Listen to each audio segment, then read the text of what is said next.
Hello வணக்கம். ஒரு பயங்கரமான த்ரில்லர் நடந்து முடிஞ்சிருக்கு. பீடா வெல்கம் டு தி ஷோ. பார்த்துருப்பீங்கன்னு நினைக்கிறேன். டிசி வர்சஸ் எல்எஸ்ஜி செம மேட்ச். நெயில் பைட்டர். அசுதோஷ் சர்மா செம்மையா அடிச்சு வின் பண்ணி கொடுத்துரு. கடைசியில நிறைய பிக் ஹிட்டிங் பூரானு மார்ஷ் ஸ்டப்ஸ் எல்லாரும் அடிச்சு கடைசியில அசுதோஷ் சர்மா சிறப்பா செஞ்சாரு.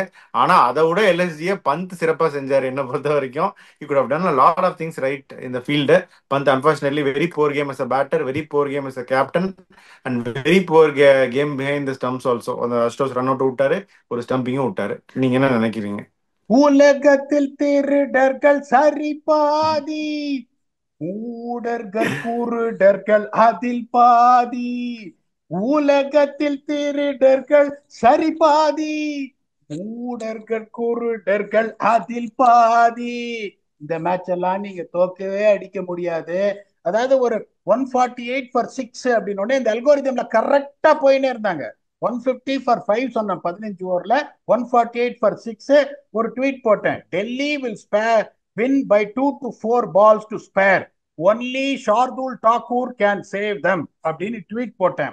அதாவது இதுல ஒரு காம்படிஷனே நடந்தது. இது எங்க ஸ்ட்ராட்டஜிக்கல் எரர் பண்ணலான்னு. அவன் டாஸ் வின் பண்ணி ஃபர்ஸ்ட் போலிங் போட்டான். அதுக்கப்புறம் நீங்க பாத்தீங்கன்னா குல்தீப் யாதவ் இந்த பிச்சு, நான் நேத்து என்ன சொன்ன, 188 ஆவரேஜ் வின்னிங் ஸ்கோர்.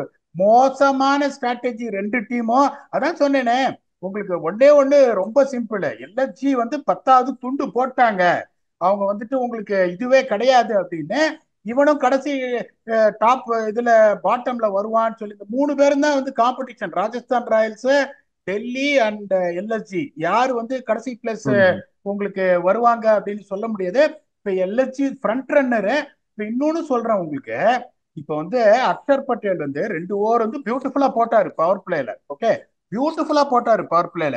உங்களுக்கு இந்த இதுல என்ன சொன்னோம், power play is going to be the key அப்படின்னும். ஸ்டார்க்கு சரியா விழல. அதுக்கப்புறம் பாத்தீங்கன்னா they are introducing Vipraj Nigam ahead of someone like Kuldeep Yadav. Okay, அதுக்கப்புறம் இன்னொன்னு என்னன்னா, அந்த புது ரூல்ஸ், அப்டேட்டட் ரூல்ஸ், அந்த ரூல்ஸ் நிறையவே இருக்கு.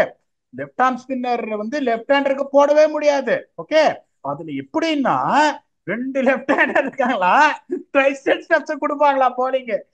இதெல்லாம் எங்க இந்த புக்சாலித்தனத்தெல்லாம் எப்படி மெஷர் அவரு ஒரு மிடில் ஆர்டர் பேட்டரு, ஒரு second profession wicket keeper. Okay, so இப்ப எப்படின்னா ரைட் ஹேண்டர் அப்படின்னா இப்ப இப்ப இப்ப ரைட் ஹேண்டில் நீங்க ஒரு நேச்சுரல் ரைட் ஹேண்டரு இந்த பாட்டில ரைட் ஹேண்டர் எல்லாம் தூக்குறீங்க அப்படின்னா ரெண்டு லெப்ட் ஹேண்டர் இருந்தா அவங்க ஆஃப் ஸ்பின் போட்டுடலாம், ஒண்ணுமே பிரச்சனை கிடையாது. அழகா 185 190க்கு ரெஸ்ட்ரிக்ட் பண்ண வேண்டியது. அந்த 28 ரன் இந்த ஒரு ஓவர்ல போனதுல உங்களுக்கு போச்சு. ஷார்துல் தாக்கூர் பிரில்லியண்டா போட்டாரு 2 ஓவர். நான் ஒரே ஒரு கேள்வி கேட்கிறேன். இந்த பிரின்ஸ் யாதவ் பத்தி நான் முன்னாடியே சொன்னேன், குயிக்கா போடுவாரு. மயங்க் யாதவ் இல்லைன்னா பிரின்ஸ் யாதவ் ஆடுவாரு. It's good talent. I am asking you one question. Okay, எல்லாத்தையும் விட்டுருங்க. இப்ப உங்ககிட்ட ஒரு ஆப்ஷன் இருக்கு. அந்த சிச்சுவேஷன்ல கொண்டு வந்த Shardul Thakur was given you the breakthroughs in the power play. அதுக்கப்புறம் பிரின்ஸ் யாதவ்னா ஃபர்ஸ்ட் மேட்ச் ஆடுறாரு. Who will be your preference to bowl that crunch over? Is it Prince Yadav or Shardul Thakur? Preferring Shardul Thakur is a rocket science இல்லனா ஒரு basic common நாலேஜா உங்களை கேட்கிறேன், சொல்லுங்க. அதுதான் பின்னா ஒரு 15 இல்ல 16வது ஓவரே ஒரு ஓவர் போட்டிருக்கணும் ஷார்துல்ல. அதுக்கப்புறம் 18 19ல ஒன்று போட்டிருக்கணும். அவங்க இப்போ 4 ஓவர் எக்ஸாஸ்ட் பண்ணியிருக்கணும். 2 ஓவர் போடாம விட்டு இப்போ மாங்காய் மாதிரி தோத்துருக்காங்க. ஜெய் 2 ஓவர் ஷார்துல் போட்டு மார்ஜின்ல ஜெயிச்சிருப்பாங்க. அவர் நக்கல் பால் போடுவாரு, வைடு ஸ்லோயர் டெலிவரி போடுவாரு. ரோஹித் சர்மா என்ன பிரில்லியண்டா போட்டாரு. Take away that last 2 6 away from him. நான் மோஹித் சர்மா பிளேயிங் லெவல்ல ஆடுவாங்க போது நிறைய பேர் ஒத்துக்கல. அவர் ஒருத்தர் தான் ஆறு நானே பால் ஒத்துக்கல பீடா. நானே உங்ககிட்ட சொன்னேன் விளையாட மாட்டாரு, எனக்கு நம்பிக்கையே இல்லை அப்படின்னு. 6 டிஃபரெண்ட் பால்ஸ் போடக்கூடிய ஒரு ஆள் அவர். பாவம், அந்த 2 பால் 6 போய் அவரோட அனாலிசிஸ் கெட்டு போச்ச ஒழிய. அப்புறம் ஒரு பால் யார்கர் போட போயிட்டு ஸ்லிப் ஆகி ஃபுல் டாஸ் 4 போய் ஃப்ரீ ஹிட் நோ வந்தது. பால் அதை ஆயிருச்சு. அதை எடுத்துட்டீங்கன்னா is the game changer for me. அந்த மாதிரி ஒரு சிச்சுவேஷன்ல when they are rollicking, Rohit Sharma brought them back to the game. அதுல எந்த சந்தேகமும் கிடையாது. இப்ப பாருங்க, இதுல என்ன சொன்னோம் உங்களுக்கு, வின் ஃபேக்டர் அப்படின்னு பாத்தீங்கன்னா 11 to 15 தான் ரொம்ப குரூசியல் பீரியடு அப்படின்னு சொன்னோம். இப்ப பாருங்க என்ன ஆச்சு அப்படின்னா உங்களுக்கு பேட்டிங்ல LSG after getting to 117 in 10 overs they stumbled to 53 for 3. Delhi Capitals 60 for 1. அடுத்த இது என்ன சொன்னோம்னா, எந்த டீம் வந்துட்டு நல்லா பேட்டிங் ஆடுதோ ஃபர்ஸ்ட் 6 ஓவர்ஸ்ல அப்படின்னு, இப்ப வந்துட்டு உங்களுக்கு இவங்க வந்துட்டு 58 for 4, அவங்க வந்துட்டு 64 for 1. So honour shared. ஆனா இங்க பாத்தீங்கன்னா அந்த சுச்சுவேஷன்ல இருந்து 10 ஓவர்ல 88, பிரிகாரியஸ் சுச்சுவேஷன்ல 88 ஆஃப் த சைடு அவுட். அங்க இருக்கிற டிசியை நீங்க 60 for 1 நீங்க கொடுத்தீங்கன்னா அந்த வெயிட்டேஜ் ஜாஸ்தி போனதுனால இவங்க தோத்தாங்க. இதுல வந்து எந்த இதுவுமே கிடையாது. இப்ப நான் என்ன பண்ணிருப்பேன்னா, ரொம்ப சிம்பிள் உங்களுக்கு. அதுக்கப்புறம் என்ன பண்றாரு இவரு விப்ராஜினிகம் வந்து எல்லா பாலையும் அவுட் சைட் ஆஃப் ஸ்டம்ப் அங்கேயே எக்ஸ்ட்ரா கவர்ஸ்ல அடிக்கிறாரு, ஸ்விட்ச் அடிக்கிறாரு. ஏயா உனக்கு அந்த மாதிரி ஒரு சுச்சுவேஷன் நீங்க என்ன பண்ணும், வந்துட்டு ஒரு கால்ல சொருக தெரியலையா உங்களுக்கு? Point number 1. அவர் Ravi Bishnoi diagonally round leg spin வந்துட்டு ஸ்லாட்ல போட்டு 6 கொடுக்குறாரு. அதாவது நான் சொல்றேனே, ஒன்னே ஒன்னு சொல்றேன், captaincy is an art. Okay, என்னை பொறுத்த வரைக்கும் பாருங்க, நான் ஒர்க் பண்ண captains I will name them who are the best captain strategically tremendous. Mahendra Singh Dhoni, Graeme Smith, Francois du Plessis, Ravichandran Ashwin. இந்த 4 கேப்டன் தான் நான் ஒர்க் பண்ணதுலயே கிரேட்டஸ்ட் கேப்டன்ஸ் ஆன் ஸ்ட்ராட்டஜி. இந்த மாதிரி ஒரு விப்ராஜ் நிகம் அவுட் ஆன உடனே இந்த game is dead and buried. Poor captaincy, terrible captaincy. இன்னொன்னு சொல்றேன் உங்களுக்கு, இந்த நம்ம என்ன சொன்னோம், இந்த போலிங்கை வச்சு அவன் எவ்வளவு ரன் அடிச்சாலும் டிஃபெண்ட் பண்ண முடியாதுன்னு சொன்னோம் Lucknow super giants. That is a reason we both gave Delhi Capitals the edge. When you have them on the mat at 88 for 5, அதுக்கப்புறம் you are letting them score those runs like that. நான் ஒரே ஒரு கேள்வி கேட்கிறேன், ஷாபாஸ் அகமத நீங்க கடைசி ஸ்பின்னரா நீங்க எடுத்துட்டு வந்து கொடுக்குறீங்க, because you don't have a confidence in him. அப்படி இருக்கும் போது 6 ரன் இருக்குங்கும் போது நீங்க கடைசி ஓவர் ஷாபாஸ் அகமது கொடுக்குறீங்களே, எப்படியா இதெல்லாம் நீங்க யோசிக்க முடியுது? இவங்களோட கம்பெயின் வந்து டெரிபிளி. ஒரே ஒரு மேட்ச் சான்ஸ் இருக்கு ஜெயிக்கிறதுக்கு, அந்த மேட்ச் இவங்க தோத்துட்டாங்க. இவங்களுக்கு பேசி வாய்ப்பே கிடையாது. they punched above their weight. DC also made mad errors in strategy. இதுல எதுவுமே கிடையாது. they are extremely lucky to get away. அவங்களும் they have also no chance of getting into playoffs. அதுல எந்த சந்தேகமும் இல்ல. ஒருவேளை கேஎல் ராகுல் வந்தா அந்த ஃபார்ச்சூன் சேஞ்ச் ஆகலாமா எனக்கு தெரியல. But chasing 210 is an achievement which that will give them confidence moving forward. This is an absolutely scrappy performance from them. Thanks for the gift given in a platter by Lucknow Super Giants to them. The campaign of Lucknow Super Giants will be absolutely rough. அவங்க எவ்வளவு run அடிச்சாலும் அவங்களால defend பண்றதுக்கு வாய்ப்பே கிடையாது. அதுதான் பீடா. 3 spinner ஆடினாங்க, அதை பத்தி நீங்க என்ன நினைக்கிறீங்க? இன்னும் ஒரு சீமர் ஆடிட்டு இருந்திருக்கலாம் இல்லையா? ஏன்னா பிரின்ஸ் யாதவ், ஷார்துல் 2 சீமரோட போனாங்க. அதுலயும் வந்து 6 ஓவர் தான் போட்டிருக்காங்க சீமை. மற்ற 14 ஓவர் ஸ்பின் போட்டிருக்காங்க அவங்க. ஷாபாஸ் சேர்த்தா 4 ஸ்பின்னர். இந்த விக்கெட்ல அப்படி போடலாமான்னு கேட்கிறேன். அதாவது போட்டது தப்பு. You are the one who brought that idea saying that Manimaran Siddharth ஆமா, ரைட் ஹேண்டர்ஸ் எடுத்துன்னு வரணும்னு நீங்க தான் அதை சொன்னீங்க. நான் வந்து ஆகாஷ் சிங் ஆடணும்னு சொன்னேன். That is not a bad idea at all. You got to understand only one thing. இப்ப வந்து அந்த புது பையனை கொண்டு வந்தாங்க, மிஸ்ட்ரி போலர் கொண்டு வந்தாங்க. அவரும் அவரும் வந்து திவேஷ் அவரும் நல்லா போட்டுட்டாரு உங்களுக்கு. Shahbaz Ahmed is someone who is coming there to give them that batting strength lower down the order. அவர் ஒரு ஸ்பின் ஆப்ஷனா வந்து நான் பார்த்திருக்க மாட்டேன், அதுல எந்த சந்தேகமும் கிடையாது. அவங்க டீம் செலக்ட் பண்ணதை நான் தப்புன்னு சொல்லல. நீங்க வந்துட்டு they overdid with the spinners in my honest opinion. Shardul Thakur கடைசி 2 ஓவர் அந்த கான்பிடன்ஸ்ல அவர் போட்டிருந்தாருன்னா, நான் ஒன்னே ஒன்னு சொல்றேன், அவர் எப்படிப்பட்ட ஒரு பிளேயர்னா, தேவையா இருக்கும் அந்த நேரத்துல வந்து பேட்டிங் ஒரு 30 ரன் அடிச்சிருவாரு. எப்ப தேவையோ சிஎஸ்கேக்குலாம் டெல்லிங் ப்ளோஸ் கொடுத்திருக்காரு அவரு. Let us not take anything away from him. இப்ப என்ன ஒரு ஸ்டார்ட் கொடுத்தாரு உங்களுக்கு அவர் பவர் பிளேல, confidence would have been high.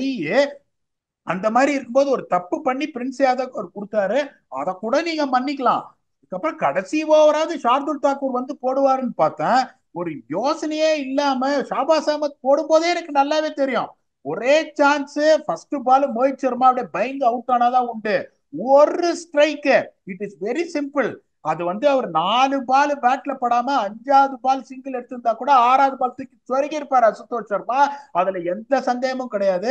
Shahbaz Ahmed வந்த உடனே எனக்கு தெரியும் ஒரே சான்ஸ் ஃபர்ஸ்ட் பால விக்கெட் எடுத்தாதான் உண்டு. ஸ்ட்ரைக் அசுதோஷுக்கு போச்சுன்னா கேம் ஓவர்னு. It is a game. இப்ப இது எப்படின்னா இப்ப வந்து 2 பேருமே தோக்க முடியாது. இந்த கஜினி படத்துல பாத்தீங்கன்னா உங்களுக்கு வந்து சூர்யா வந்து கேட்பாரு இந்த 2 பேர்ல யாரு அப்படின்னு. 2 பேருமே சாக வேண்டியதான், போடு 2 பேரையும் அப்படின்னு. என்னை பொறுத்த வரைக்கும் பாத்தீங்கன்னா பொயட்டிக் ஜஸ்டிஸ் அப்படின்னா 2 பேருமே தோத்துருக்கணும் ஆடின கிரிக்கெட்டுக்கு. ஆனா ஒருத்தர் ஜெயிச்சே ஆகணும் அப்படின்றதுனால டெல்லி கேபிட்டல் ஜெயிச்சாங்க. இந்த மாதிரி ஸ்ட்ராட்டஜி எடுத்துன்னு போனாங்கன்னா இப்பயும் நான் சொல்றேன் they are not going to make it to the playoffs. அதுல எந்த சந்தேகமும் கிடையாது. இது ugly win one team has to lose. That is Lucknow super giants which all cricket pundits அப்புறம் நம்மளும் அதை சொல்லியிருக்கோம். It is not going to help their cause anyway with this unbelievable bad and terrible captaincy. Accepted பீடா. அதுவும் அந்த Shardul first ஓவர்ல 2 wicket எடுத்தாரு. Third over அவரை போட விடாம திருப்பி மாத்தி மாத்தி அந்த ஃபோர்த் ஓவர் அவர் சரியா போடல. அதுக்கப்புறம் அவர் பவுலிங்கே கொடுக்கல. The way bowlers are rotated left lot to be decide. But அவங்க ப்ரீ பிளான்டு பண்ணி வந்தது எல்லாமே கரெக்டாக பண்ண மாதிரி இருந்துச்சு. ஜேஎஃப்எம்க்கு வந்து லாங் ஆஃப் வச்சு ஒரு கேட்ச் பிடிச்சதாகட்டும், அக்சர் பட்டேலுக்கு ஸ்கொயர்ல உள்ளே நிறுத்தி வச்சு ஒரு கேட்ச் பிடிச்சதா இருக்கட்டும், பேக் ரூம்ல ஸ்டாஃப் வந்து கரெக்டாக கைட் பண்ணி அனுப்பிச்சிருக்காங்க. பட் ஆன் ஃபீல்டு நிறைய கோட்டை விட்டுட்டாங்க அப்படின்னு தான் சொல்லணும் பீடா. நான் தான் ஒன்னே ஒண்ணு சொல்றேன். ஒரு லெவலுக்கு மேல நானும் வெளியில உட்காந்துட்டு ஸ்ட்ராட்டஜி எல்லாம் சொல்லுவேன். ஸ்ட்ராட்டஜிக் பிரேக்ல ஓடி வந்துட்டு இந்த ஓவர் இங்க கொடு, இந்த ஓவர் ஒரு கொடு, இந்த பேட்ஸ்மேன் இங்க வரப்போறான், இந்த போலர் ஒரு ஓவர் பதிக்கும் வந்தோடனே கொடுன்னு எங்களால சொல்லத்தான் முடியும். உள்ள போயிட்டு கேப்டன் கையை பிடிச்சி இது பண்ண முடியாது. இப்ப உங்களுக்கு ஷாபாஸ் அஹமத் வந்த உடனே எல்லாருமே டிசைட் பண்ணிருப்பாங்க கேம் போயிடுச்சு அப்படின்னு. அதுல எந்த சந்தேகமும் கிடையாது. பேக் ரூம் ஸ்டாஃப் எல்லாம் இதுக்கு மேல எதுவுமே பண்ண முடியாது. இது பாடாவதி batting lineup Delhi capitals. KL ராகுல் வந்தா கொஞ்சம் பெட்டரா இருக்கும். படு கேவலமான பேட்டிங் லைனப். பாப் ஒருத்தர் தான் ரன் அடிப்பாரு. பாப் எப்படியே 500 ரன் அடிச்சிருவாரு. அது எந்த சந்தேகமும் கிடையாது. ஜேக் ஃப்ரெக்சர் மேக்கர் தான் நான் சொன்னேன் போன வருஷம் எம்எல்சில இருந்து நான் பார்த்துட்டு இருக்கேன். ஐபிஎல்க்கு அப்புறம் ரன்னே அடிக்கல அவரு. அப்படிங்கும் போது Abhishek Porel is youngster. Can win a game of cricket for you don't know. இன்னைக்கு ஒரு அப்சல்யூட் பிளைண்டர் ஆடினார் அசுதோஷ் சர்மா. ட்ரைஸ்டன் ஸ்டெப்ஸ் பியூட்டிஃபுல்லா ஆடினார். இல்லைன்னா கூட shattering defeat for them to be honest with them.